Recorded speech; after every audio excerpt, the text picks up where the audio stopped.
We started to talk about the minerals last time.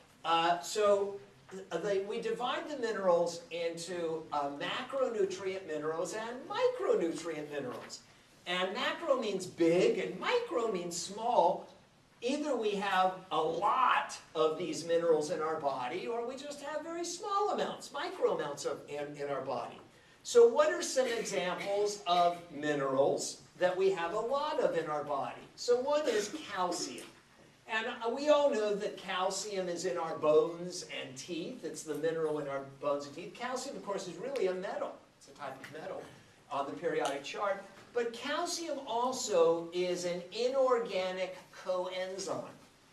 By inorganic, I mean it's not an organic molecule. It's not a hydrocarbon molecule. It's a simple element. And it helps enzymes catalyze chemical reactions. So that includes muscle contraction. In order for you to move your muscles, this involves biochemical reactions that need calcium. So if you don't have the right amounts of calcium in your body, it might impair your ability to move your muscles. It's also needed for another series of biochemical reactions called blood clotting. Blood clotting is this idea that when we cut ourselves, it's pretty cool, we don't bleed to death because a blood clot forms. This involves a whole series of chemical reactions involving many enzymes and many coenzymes, including calcium. Calcium is a coenzyme needed in order for your blood to clot so you don't bleed to death. So if you don't have enough calcium, you could bleed to death. Calcium, we've also learned previously, is a coenzyme with the enzyme adenosine triphosphatase, also called ATPase, that splits the ATP into ADP and phosphate, releasing energy. And we had originally talked about that on D14, which you needed to know for the exam we just took. Now, another mineral that we need quite a bit of in our body is phosphorus. And phosphorus, again, is right from the periodic chart. It's a nonmetal. And it's usually found in the form of phosphate, phosphorus and 4 oxygens. So why do we need phosphorus or phosphate in our diet? So we wrote that it's with calcium, it's combined with calcium in our bones and teeth, because the mineral that's in our bones and teeth is called calcium phosphate. So calcium phosphate is the mineral that makes up our bones and teeth. But also, phosphate is found in all nucleotides. Now, you should know what a nucleotide is. We were just tested on that. The nucleotides are called names like adenine, guanine, cytosine, thymine, and they are the building blocks of nucleic acids, of DNA and RNA. And each nucleotide contains 1 or more phosphates. And the most important of all the nucleotides is adenosine triphosphate, which obviously has 3 phosphates, and that's used for energy. Also, phosphate is needed for cell membranes. We have just been tested on the fact that cell membranes are mostly made up of chemicals called phospholipids. And obviously they're called phospholipids because they contain phosphate. Remember those schizophrenic molecules that have a split personality? So if you're taking vitamins and minerals and you're taking something containing phosphorus, this is why you need it. If you don't have enough phosphorus in your diet, it's going to affect your bones, your teeth, making nucleotides and cell membranes, because that's where we use this phosphorus. On the next page, on F2, then we've listed, not quite up to micro, okay. A few more macronutrient minerals, magnesium. All that I'm going to ask you to know about magnesium, is that it's a coenzyme. That's all you need to know. I've listed the names of enzymes that need magnesium in order to work. I'm not going to test you on them.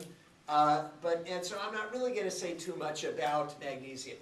The people who really learn about vitamins and minerals are people who work in the fields called nutrition, who are nutritionists or dietitians.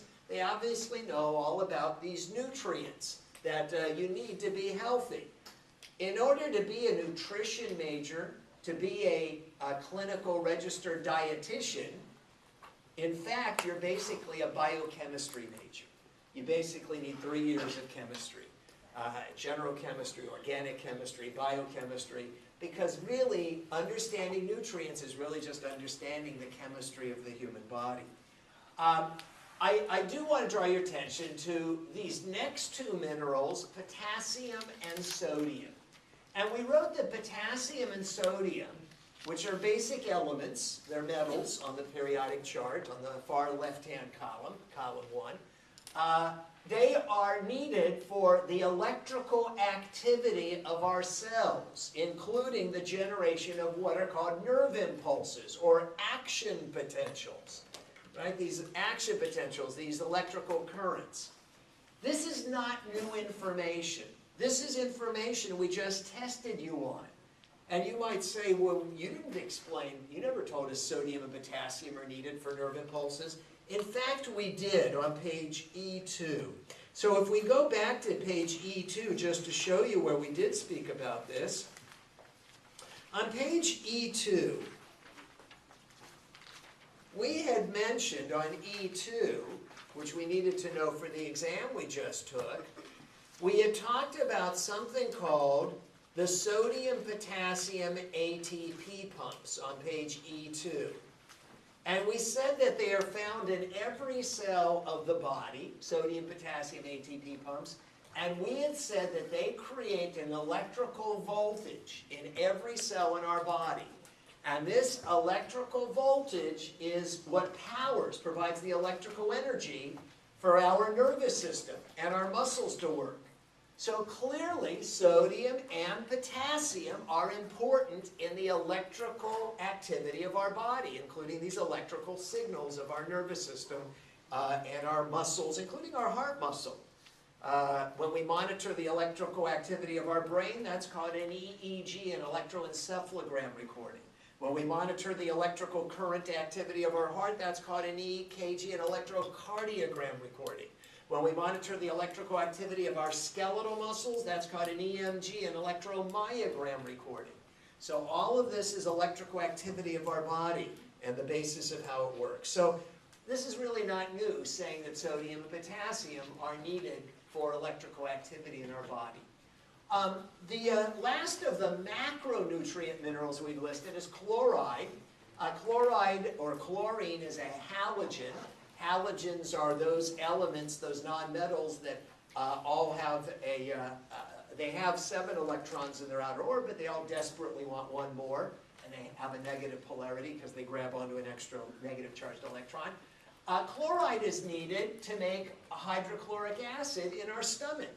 Our stomach produces hydrochloric acid, primarily to kill bacteria. That's the main purpose of hydrochloric acid. And so in order to make HCl, you need chlorine. Now you might ask, well, like, how do I get chlorine in my diet? Should I drink Clorox? No, don't drink Clorox. Actually, how we get chlorine to make hydrochloric acid is by eating salt, which is sodium chloride. So some of the chloride or chlorine that's in sodium chloride or salt is used to make hydrochloric acid in your stomach. Now, the other minerals that we've listed are listed as micronutrient minerals because we just need trace or small amounts of them in our diet. All of them that I've listed are basically simple metals. The only one that I listed that's not a metal is iodine, which is a nonmetal. It's got a negative charge. In fact, we've already learned about iodine back in section C. Iodine is needed in only one part of our body, our thyroid gland. Our thyroid gland uses iodine to make that thyroxine hormone, the thyroid hormone that regulates our metabolic rate, the rate of the biochemical reactions in our body. And way back in section C, we learned about what happens if you have a deficiency in iodine. Your thyroid gland may become enlarged. Anybody remember what that's called? An enlarged thyroid? A goiter. And we also talked about what hypothyroidism and hyperthyroidism were back in section C. So again, if you've forgotten that, go back and review it. All these others minerals are metals. The first one is iron. And iron, of course, is needed in our red blood cells because we remind you, we talked about this before, inside of a red blood cell is a red-colored protein called hemoglobin. We learned about this on the bottom of page D4, the bottom of D5 and the top of D6, which we were just tested on. And hemoglobin, this red-colored protein, contains iron, Fe, iron. And in fact, oxygen, when we say that a red blood cell carries oxygen, actually the way it works is the oxygen binds to the iron, which is part of the hemoglobin protein. And when oxygen attaches to iron, it turns it bright red. That's why if you have an iron nail and oxygen attaches to it, it's called rust, iron oxide. It turns red, orangish or red, that's iron oxide. But anyhow, so the way that a red blood cell carries oxygen is that oxygen attaches to the iron, which is a part of the hemoglobin molecule inside the red blood cell. So obviously that means that if you're going to be able to carry oxygen properly, you're going to need iron in your diet. And some people might not have the normal number or of red blood cells or healthy red blood cells because of an iron deficiency. And again, if you don't have enough red blood cells to carry oxygen, the term we use, the medical term we use is we say you're anemic. Anemia, by definition, which you need to know, is a decreased number of normal red blood cells. So somebody might be anemic, they might not have the normal number of red blood cells because they don't have enough iron in their diet. So we would say they're anemic and they can't carry oxygen in their bloodstream properly, and that affects their energy levels, as we will learn. Also, iron not only is needed for hemoglobin in red blood cells, but it's a coenzyme. It helps many enzymes catalyze various chemical reactions. In almost every case, I've listed the names of enzymes. I'm not asking you to know any of them, but in order to truly understand this subject better, one would have to learn more about these enzymatic reactions. Copper. We actually need copper as a mineral in our diet. Why? Copper is a coenzyme. It's needed to help many enzymes in our body, including some enzymes in our nervous system. I'm not going to get into it, but there's an enzyme in our nervous system, you don't have to know it, called MAO, monoamine oxidase, that uses copper as a coenzyme. Manganese. All you need to know about manganese is that it's a coenzyme. That's it. These are just needed to help enzymes for biochemical reactions in our body. Zinc, another metal that is needed as a coenzyme. I would like you to know one enzyme that needs zinc. One enzyme that needs zinc in order to work. And that's an enzyme called DNA polymerase. And as its name suggests, it is an enzyme needed for the synthesis of DNA. That very, very important chemical that makes up our chromosomes. So zinc is a coenzyme that helps DNA polymerase. And nickel, all you need to know about nickel, another metal, is that it's a coenzyme. It helps various enzymes in various biochemical reactions in our body. And the last one, molybdenum, all you need to know is that it's a coenzyme. So mostly what I'm asking you to know for these minerals, with a few exceptions, is mostly that they help enzymes catalyze specific chemical reactions. And in most cases, I didn't even ask you to know what the chemical reaction was. All right, well, we've spoken a little bit about calcium and phosphorus and iodine and sodium and potassium and iron and copper in our diet and why we need them as coenzymes. The next category, organic coenzymes. Those are more commonly known as vitamins. As we've already pointed out, these are organic or hydrocarbon molecules. They are much more complex than minerals. They are hydrocarbon or organic molecules. We commonly divide the vitamins into two broad categories, fat-soluble and water-soluble vitamins. The fat-soluble vitamins are called fat-soluble because, in fact, they are fats. They are organic molecules. They are fats. Let me give you an example of a fat-soluble vitamin we already learned. We've already tested you on it. Vitamin D. Vitamin D also goes by the name of calciferol or cholecalciferol. We originally talked about it on page D4. We were just tested on this. Let's remind you. On page D3 and D4, on D3, we were learning about steroid hormones on the bottom of D3. We learned that steroid hormones are made from cholesterol, a fat. And we mentioned on D4 some examples of steroid hormones like testosterone and estrogen, corticosteroids. And we also mentioned cholecalciferol, for short, sometimes just called calciferol, also known as vitamin D. And we said that it's actually made from a fat called cholesterol. Now, if your own body makes it, we call it a steroid hormone. If you get it in your food, it's called vitamin D. And so we said that they commonly put this steroid hormone in almost all the milk sold in the United States, but so as not to make consumers get all nervous and bent out of shape because they put a steroid hormone in the milk, they call it vitamin D, and everybody loves that. But it's really a type of fat that's needed for chemical reactions. It's needed for the absorption of calcium in our intestine. It's made by our skin.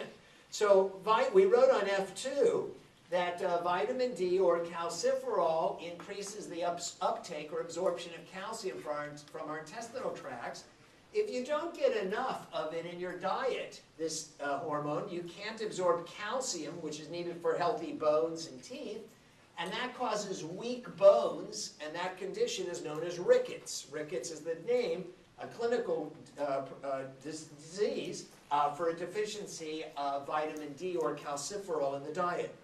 Now, another fat-soluble vitamin is vitamin A, known as retinol. Now, originally, when they were first learning about these vitamins and minerals, especially the vitamins, they didn't really know what they were initially, so they called them by letters of the alphabet, A and B and C and D. Now we know what they are, so we prefer to call them by their chemical names. Vitamin A, or retinol, is called retinol because it's needed in the retina of your eye. The retina of the eye is where your photoreceptors are that allow you to see. And we're going to be learning more about vision very shortly. And so if you don't have enough vitamin A or retinol for your cells, your photoreceptors in your eye, it impairs your ability to see, especially at night. And that's known as night blindness. And we'll have more to say about vitamin A, but a good source of vitamin A or retinol is carrots. And it's very likely that your mother or somebody told you that carrots were good for your vision. And in fact, they're good sources of vitamin A, which is needed in order to see. We'll have more to say about that. This is, again, vitamin A. These are coenzymes. They are needed for these chemical reactions.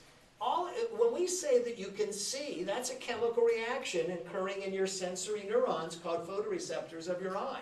If we say you need calcium for muscle contraction, well, the ability to move your muscles are chemical reactions occurring in your muscle cells. So the way we analyze how a living thing works is in terms of all these chemical reactions that occur in the different parts of their body.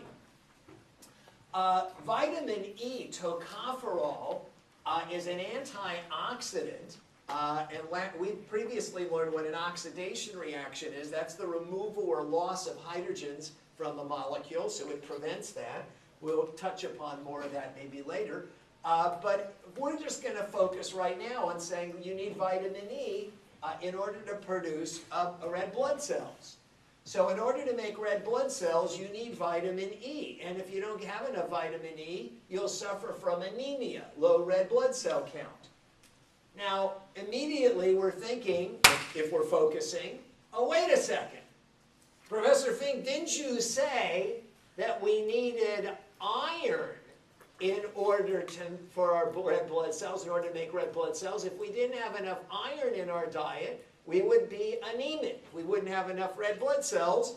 Now you're saying, Professor Fink, that you need vitamin E in order to make red blood cells. If you don't have enough vitamin E, you'll be anemic. Well, which is it? Is it that you need iron or you need vitamin E? Which is it? What's the answer? You need both of them. In fact, you need not only iron and not only vitamin E, you also need a number of B vitamins, which we haven't even gotten to yet. So there are many coenzymes, vitamins and minerals that are needed in order to make red blood cells. So if you're anemic, the task of your doctor is to figure out what are you deficient in, what are you lacking that has made your red blood cell count lower than normal. Do you need iron? Then they'll give you iron supplements. Do you need vitamin B12? They'll give you vitamin B12. Do you need folic acid or folate? Do you need vitamin E, tocopherol? Which is it? And their challenge is to figure out what is the reason why you're anemic, why your red blood cell count is lower than normal. The last of the fat-soluble vitamins that I've listed, vitamin K or phytoquinone, is needed for that complex series of biochemical reactions called blood clotting to occur. Vitamin K is a coenzyme needed for this series of chemical reactions. If you don't have enough vitamin K, then you're going to have problems forming a blood clot and you tend to bleed for a long time. But what you're thinking, wait a sec, hold on. You told us, Professor Fink, on the previous page that we needed calcium for blood clotting on page F1, and now you're telling us on F2 that we need vitamin K for blood. Well, which is it? What's the answer? We need both. There are just like in producing red blood cells, we need several vitamins and minerals. Same thing for blood clotting. So you can see that understanding how the living things work is multifactorial. It involves multiple factors.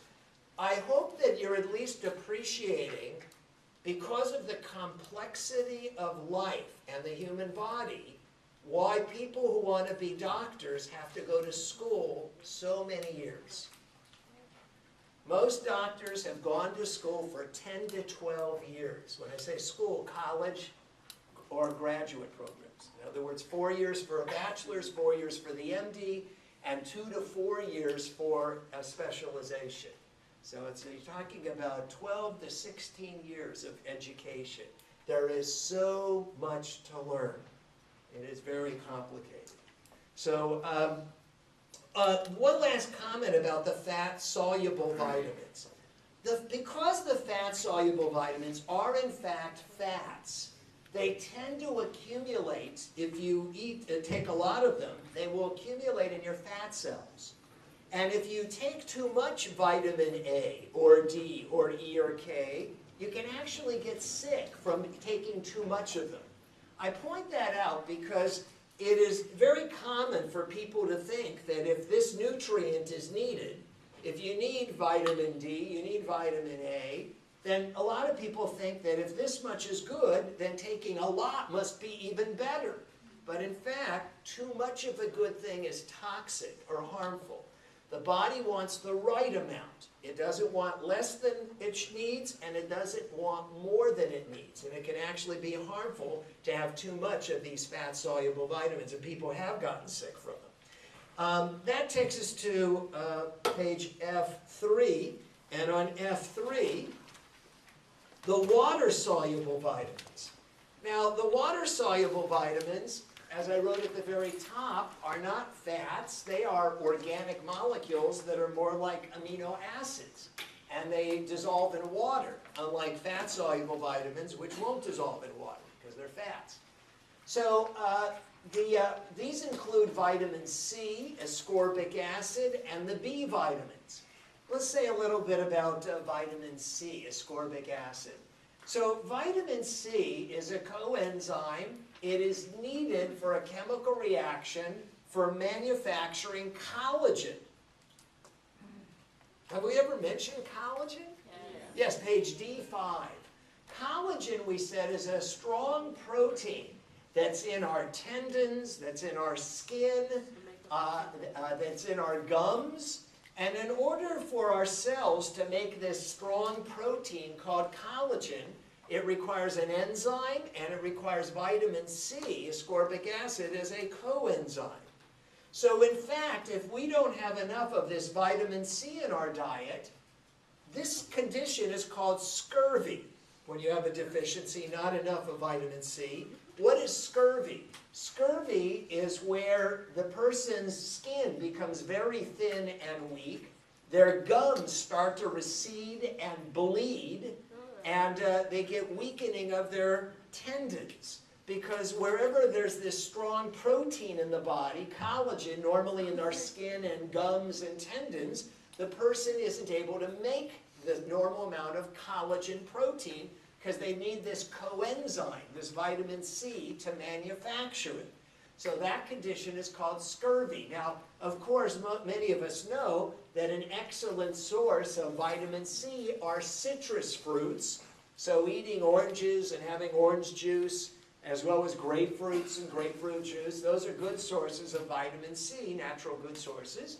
For that matter, tomatoes are also pretty good sources of vitamin C. As long as you get enough of the vitamin C, you don't have this problem. There are a whole bunch of B vitamins. The B vitamins are essential for cellular respiration.